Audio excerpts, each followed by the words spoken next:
Broken, a duly authorized organization swings into action.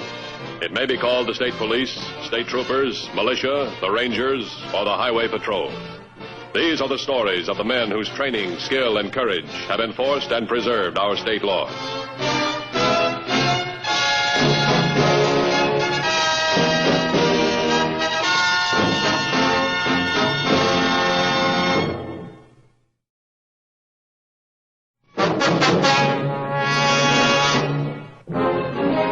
Along with the apprehension of persons suspected of a crime, the Highway Patrol is concerned with obtaining evidence that will prove those persons innocent or guilty.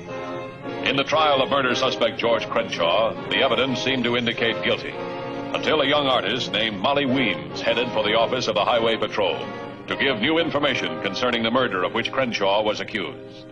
Citations for double parking. I'm a police reporter, remember? I'm looking for news. Sorry, Joe. I don't know. Every day there's murder, robbery, hijacking. But when I come on duty, crime takes a holiday. Maybe you should join the patrol. Yeah, that's what my editor's beginning to think.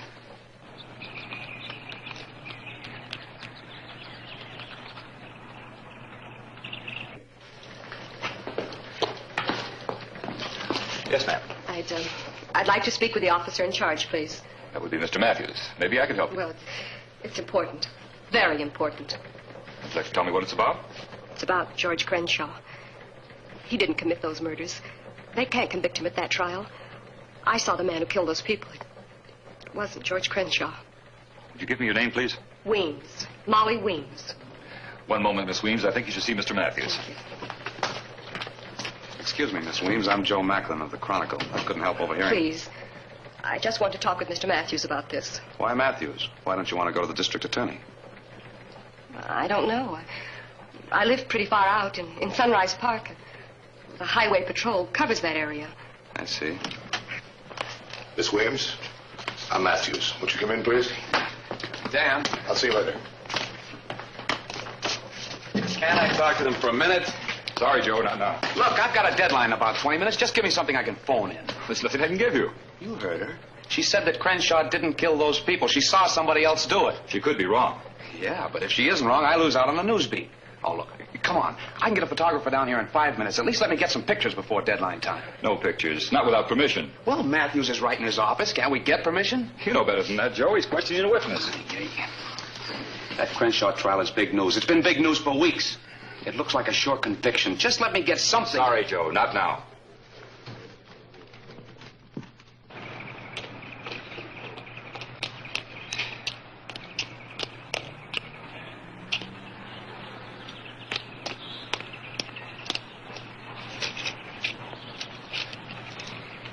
Weems, Molly.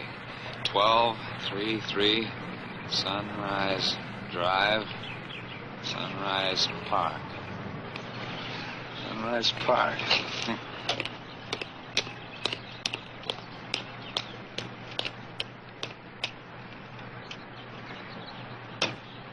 I tell you, Mr. Matthews, I saw the real killer. It wasn't George Crenshaw. I know it wasn't. Can you describe this man? Yes, I can. The murders were committed 6 weeks ago. At night. There was a moon. It was bright enough for me to get a good look at him. Did he happen to see you? Yes. I must have cried out or made some kind of a noise because he turned and shouted at me. He even shot at me. But I ducked through the trees and ran. I thought I'd lost him, but he must have followed me. You saw a man commit 2 murders and did nothing about it. I was going to. When I got home, I was too sick, too frightened from what I'd seen. A few hours later, there was a news broadcast. It said the killer had been arrested. Did you know it was the wrong man? No. I didn't know till the next morning when I saw the picture in the paper. George Crenshaw's picture. It wasn't the same man I'd seen in the park. You still did nothing about it? I was afraid. Too afraid. I started getting calls, threats. He even sent me threatening notes. I got one almost every day. Do you happen to have any of them? Well, no, I burned them. I didn't want anyone to know I could identify a killer who was still at large. Mr. Matthews, I know I was wrong, but ever since the trial began, I've been getting those calls, those letters. I can't sleep, can't eat, can't think straight. You've got to believe me. Tell me, What made you stop being afraid? What made you decide to tell us the whole story? If George Crenshaw is convicted, he'll be sentenced to death. He's innocent, Mr. Matthews. He's not a killer. Not a killer? Or not the killer? Don't try to trap me or trick me into thinking I've said the wrong thing. Please don't do that to me. Mr. Matthews, I'm not crazy. I'm not some crank or a giddy female looking for publicity. I'm trying to save the courts from executing the wrong man. George Crenshaw didn't kill those people in Sunrise Park. I can describe the real murderer. You must believe that. Well, excuse me, won't you?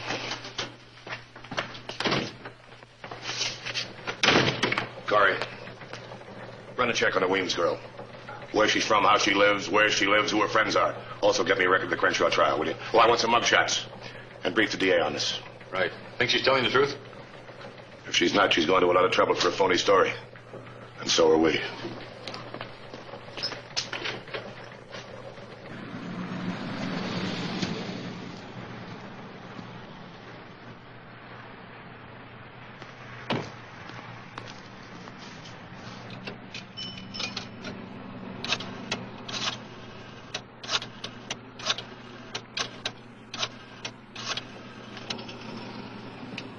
Hello, this is Macklin. Give me the rewrite desk. Yeah, make it fast.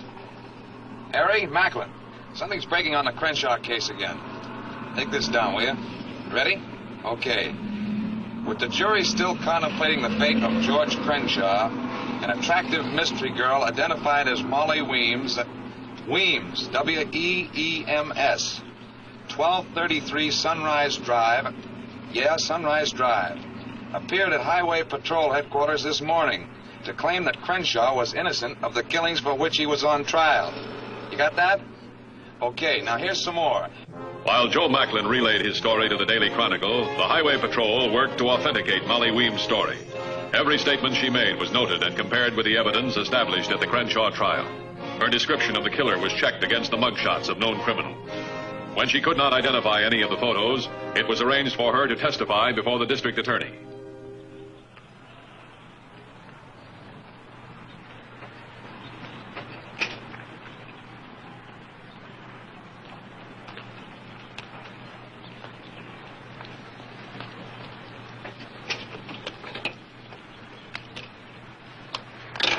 See you in a minute, Mr. Matthews. The DA's expecting us. We're late now. May save you a trip. Excuse me. All right. 3040 just checked in. They've been questioning Miss Weems' landlord. What'd they find out? She's only lived on Sunrise Drive about 5 months.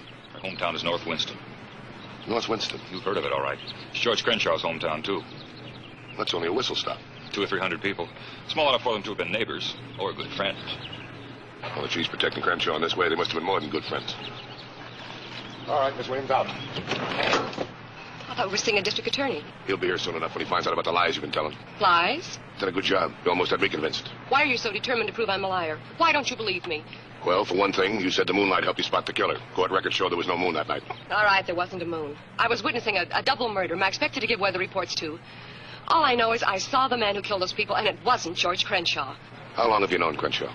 I don't know him. I told you that. You were neighbors back in North Winston. You probably went to school dances together. I don't know why you're doing this. But, Miss Williams, you're protecting a killer. No, George isn't a killer. He wouldn't kill anyone. George? All right, why don't you tell me the truth? All right, I was lying. And the reason is the same one you've probably heard 1,000 times before. I love him. 3 years ago, George and I were going to be married. But I broke the engagement. George moved away from North Winston. I was too proud, too stupid to stop him. Go on. A few months ago, I moved to Sunrise Park. I had no idea George was living there, too. I'd forgotten him, lost track of him. Then I read about the murders and the trial. I couldn't believe any of it. George isn't a killer. I kept telling myself they were wrong. They had to be wrong. George couldn't kill anyone. There was nothing I could do for him during the trial. I just stood aside, reading about it, watching the evidence pile up against him, knowing they were wrong. They had to be wrong. Then the case came before the jury with all that evidence against him. I had to show them they were wrong. I couldn't let him die. Do you understand, Mr. Matthews, that I couldn't let him die? All right, Corey. You can take her home now. I'm all right now. I'll be able to drive. You sure? We don't want any accidents. I'll be careful, thank you. I'm terribly sorry for making such a fool of myself, Mr. Matthews. Are you going to file charges? You signed no statements. There's nothing we can hold you on. Would you do me a favor? Go home now, please.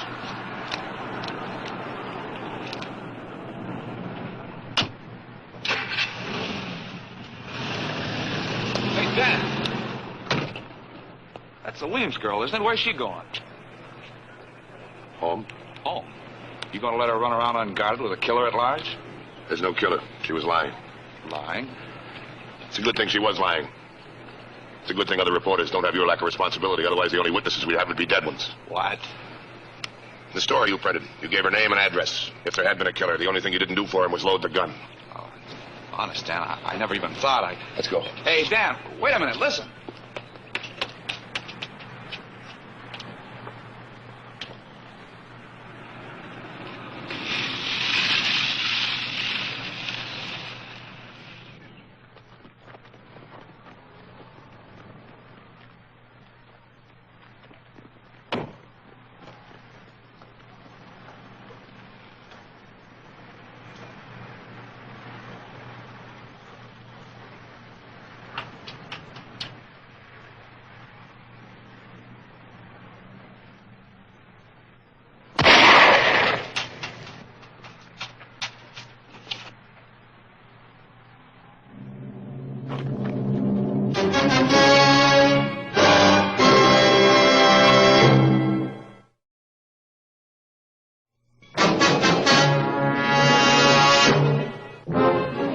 Learning that Molly Weems had admitted her story was false, reporter Joe Macklin drove to her house for an interview.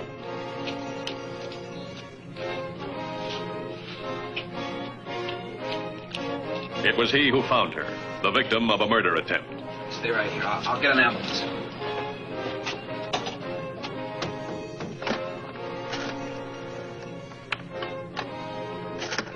Within 20 minutes, Molly Weems was on her way to the hospital, and the highway patrol was investigating the shooting.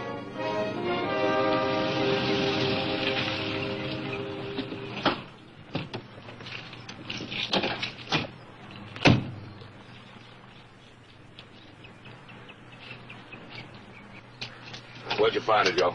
She'd fallen just about here, Dan. She was facing this way. When I drove up, she was just coming to. Well, the shot must have come from that direction. Corey, get some men out here. Have them check the area for tire tracks, footprints, anything. Yes.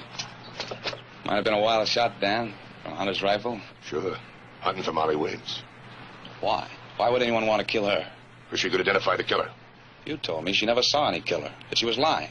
Sure she was lying. But only you and I know that. Hey, wait a minute, Dan. The way you phrase it, you seem to think that Molly was telling the truth and didn't realize it. Starting to look that way. But if that's the case, then the real Sunrise Park killer is at large and Crenshaw is innocent. Hey, that's a big story, Dan. Will you give me a statement on it? No, Joe, not yet, but very soon. When? Sooner than you think. The bullet that might have killed Molly Weems was identified as a .30-30 rifle slug, but there was no direct lead to the owner of that rifle. The area from which the rifle had been fired was examined carefully, but no leads were found. The victim herself could offer no clues to the identity of the would-be murderer. Well, he didn't do a very good job on me.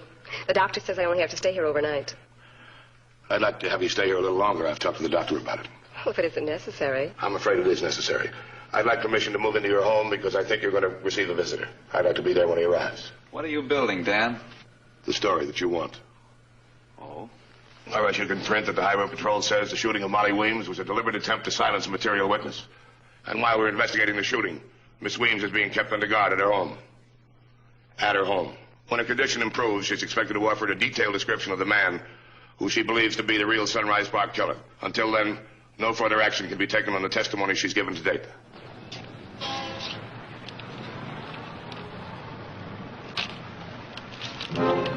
It wasn't long before the story took effect. While the highway patrol waited, the man who shot Molly Weems made his way to her house. His second visit to the area in 2 days. But this time, his visit was no surprise. The patrol had installed a radio in the Weems house where Matthews, staked out, could control and direct his units.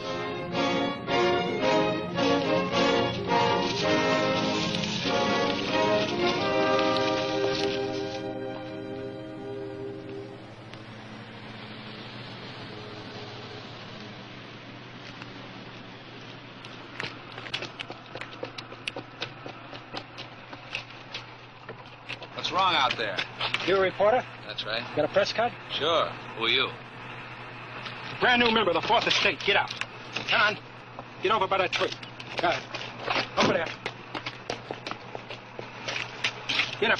Turn around.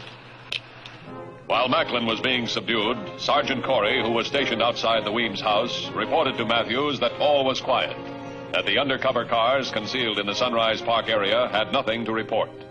I'll stand by. Can't be quiet forever.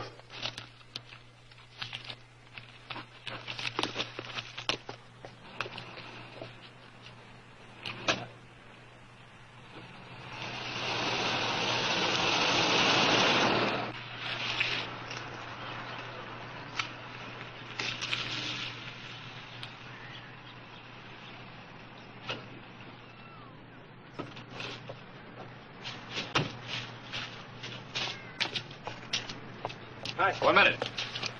Mind if I ask what you're doing here? You with the Chronicle? That's right. Where's Joe Macklin? He usually covers the police beat in this area. Well, Joey, he's on another assignment. You know, feature stuff. What's your name? Reagan, Ralph Reagan. Your press card just refers to the bearer. There's no name on it. Oh, you know, some are like that, some are non-transferable, and that is what will they tell I know you. that, but I'll have to have further identification if you don't mind. Oh, sure. That's all right.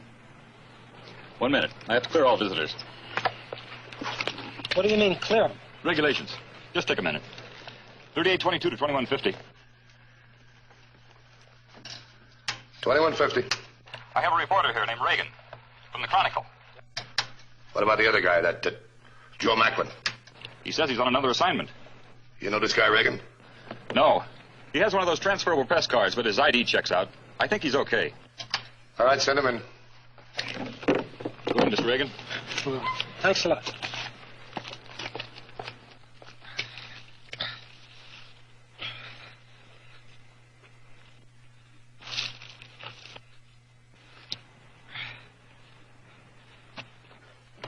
Sit down, Reagan, sit down. Nice to have somebody to talk to. What do you say to a cigarette? Thanks. My first story, I guess I'm kind of nervous. Not used to this police beat. Oh, I see. Here. Try again. Nothing to be nervous about? I suppose Macklin's briefed you on the whole story. No, he hasn't. You see, I was sort of a last-minute replacement. Well, look, if Miss Weems isn't going to be here, I don't want to bother you anymore. That's all right. Sit down and enjoy your cigarette, kid. Did you expect to find her here? I told you, I wasn't filled in on this story at all. In fact, this is my first outside assignment. Oh, I see. Hey! Give me a hand, will you? What happened, Joe? Some guy stopped my car and clobbered me with a gun butt. Must have been the back end of a howitzer. Come on. Oh, look, if I can't interview Miss Weems, I better get moving now. Sorry to bother you. Oh, no bother at all. Oh, by the way, say hello to Joe for me, will you? Joe, yeah, sure will. Oh, see you. Say, that girl didn't identify the killer yet, did she? No. No, not yet. Do you think she's on the level? Why? Shouldn't she be? Oh, I don't know. I figure what with Crenshaw almost convicted, it seemed kind of funny, you know. Oh? What's funny? Let's just bust right in there and get that bum. No, if he has Dan at gunpoint, he would just force him to shoot. Look, he couldn't have known Dan was in there. Chances are he's trying to make a graceful exit right now. We've got to let Dan know who he is. Sure. Let's send him a singing telegram. I've got a better way than that. 3822 to 2150. Excuse me. Look, I better get going. 2150. I've got a message from headquarters for that reporter. What message? I've got a message for that reporter from headquarters. Stay where you are, will you? All right, let's have it. Look, I can get it outside. Oh, please, stay where you are. All right, give me the message. About those news pictures that were taken of the witness in the Crenshaw case. What pictures? The ones that were taken before she was shot. Headquarters wants to approve them before they're printed. Ask him if they're ready yet. You sure? Yes, sir. Thanks. Did you see some pictures that were taken of Miss Molly Williams? No, I don't. Well, these are pictures were taken, well, they were taken before she was shot. Oh, no, sure. I heard about those pics. I heard they were pretty good. Did you get a chance to look at them? Well, they weren't finished, but I heard the photographers talking about them. Well, we'd like to okay them before they're published. Oh, sure thing. I'll tell the boss. All right, fine. Thanks very much. You're welcome. See you later. Right. All right, hold it, you phony. Get your hands up, put them on top of your head. Move over here. Start moving out. Come on, right now.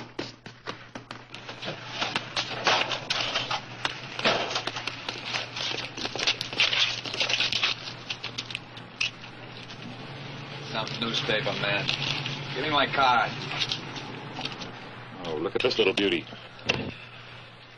Oh, that's pretty. You could have done a nice, quiet job when Miss Weems with us. Better than your Sunrise Park job. How'd she know? How'd that Weems they know it was me in the park? She didn't. She couldn't identify you. She could. And who did? You did. Move.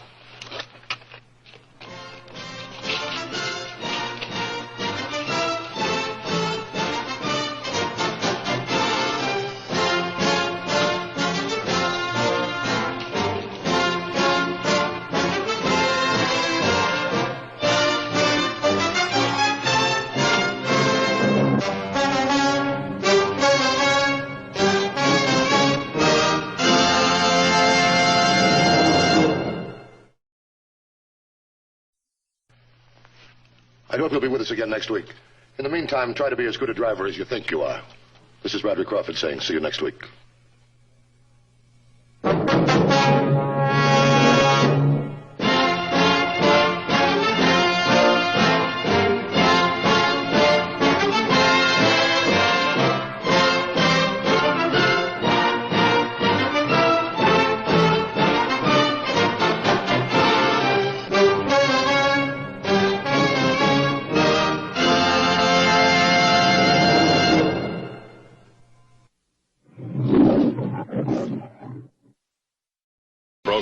A duly authorized organization swings into action. It may be called the state police, state troopers, militia, the rangers, or the highway patrol. These are the stories of the men whose training, skill, and courage have enforced and preserved our state laws.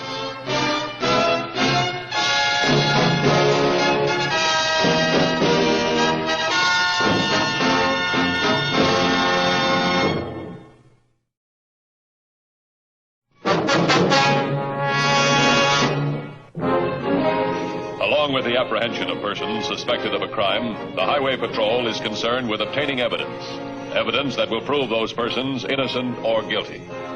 In the trial of murder suspect George Crenshaw, the evidence seemed to indicate guilty, until a young artist named Molly Weems headed for the office of the Highway Patrol to give new information concerning the murder of which Crenshaw was accused. Citations for double parking. I'm a police reporter, remember? I'm looking for news. Sorry, Joe. I don't know. Every day there's murder, robbery, hijacking. But when I come on duty, crime takes a holiday. Maybe you should join the patrol. Yeah, that's what my editor's beginning to think.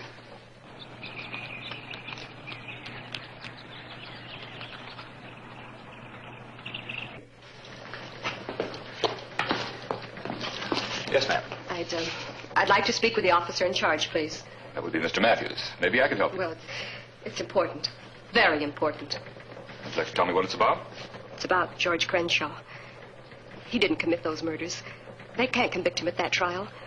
I saw the man who killed those people. It wasn't George Crenshaw. Would you give me your name, please? Weems. Molly Weems. One moment, Miss Weems. I think you should see Mr. Matthews. Excuse me, Miss Weems. I'm Joe Macklin of the Chronicle. I couldn't help overhearing. Please. I just want to talk with Mr. Matthews about this. Why Matthews? Why don't you want to go to the district attorney? I don't know. I live pretty far out in Sunrise Park. The Highway Patrol covers that area. I see. Miss Weems, I'm Matthews. Won't you come in, please? Dan. I'll see you later.